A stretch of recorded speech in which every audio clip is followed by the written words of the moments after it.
Seven sisters ইস্যুতে কদিন থেকেই সরগরম ভারতের রাজনীতি। চীন সফরকালে দেশটির উত্তর পূর্বাঞ্চলীয় 7টি রাজ্যকে ল্যান্ডলকড বলে মন্তব্য করেন ড মোহাম্মদ ইউনূস। সেই সাথে সমুদ্রপথে তাদের প্রবেশের ক্ষেত্রে বাংলাদেশকেই একমাত্র গার্ডিয়ান বলে অভিহিত করেন তিনি। তার এই বক্তব্যের পর ভারত জুড়ে সৃষ্টি হয় তোলপাড়। এরই ধারাবাহিকতায় এবার সেভেন সিস্টার্স ইস্যুতে ভয়ঙ্কর দাবি করলেন ভারতের পররাষ্ট্রমন্ত্রী এস জয়শঙ্কর। কি সেই দাবি জানাচ্ছেন SI Raj. 7 states of India, eastern part of India, called Seven Sisters. They are landlocked country, landlocked region of India. They have no way to reach out to the ocean. বাংলাদেশের অন্তর্বর্তী সরকারের প্রধান উপদেষ্টা ড মোহাম্মদ ইউনূস সম্প্রতি চীন সফরে গিয়ে ভারতের উত্তর পূর্বাঞ্চলীয় সেভেন সিস্টার্স খ্যাত 7টি রাজ্য নিয়ে একটি মন্তব্য করেন, যা ভারত জুড়ে বিতর্ক সৃষ্টি করেছে। তিনি ওই অঞ্চলের ভৌগোলিক অবস্থান তুলে ধরে বলেন, ভারতের উত্তর পূর্বাঞ্চল স্থলবেষ্টিত এবং বাংলাদেশকে ওই অঞ্চলের সমুদ্র প্রবেশাধিকারের অভিভাবক হিসেবে উল্লেখ করেন তিনি। We are the only guardian of the ocean for all this region. So this opens up a huge possibility. So this could be an extension of the Chinese economy. ড মোহাম্মদ ইউনূসের এই মন্তব্যের তীব্র প্রতিবাদ জানিয়েছেন ভারতের পররাষ্ট্রমন্ত্রী এস জয়শঙ্কর। তিনি দাবি করেছেন, বঙ্গোপসাগরে সবচেয়ে দীর্ঘ উপকূল রেখা ভারতের রয়েছে।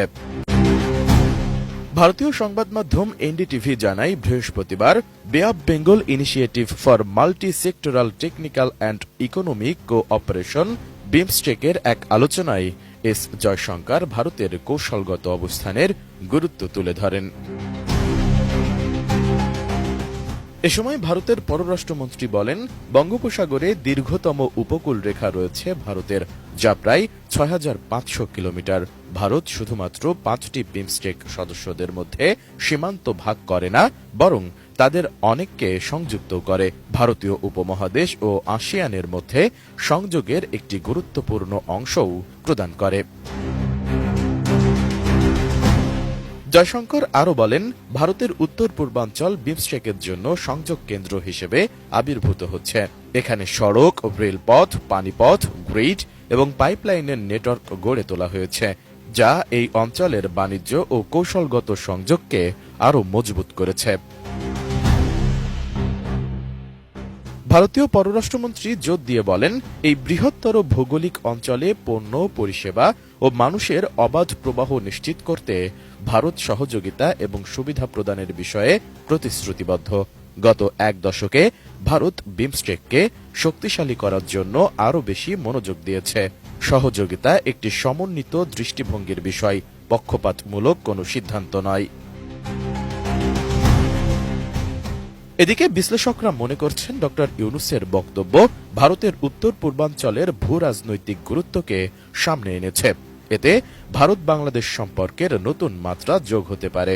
বিশেষ করে ভারত যে বাংলাদেশকে ভৌগোলিক প্রবেশাধিকার ছাড়াই নিজেদের উত্তর পূর্বাঞ্চলীয় রাজ্যগুলোর সঙ্গে সংযোগ রাখতে চায়, তা আরও স্পষ্ট হল। তারা বলছেন, এই বিতর্ক বিমস্টেকের কৌশলগত পরিকল্পনা।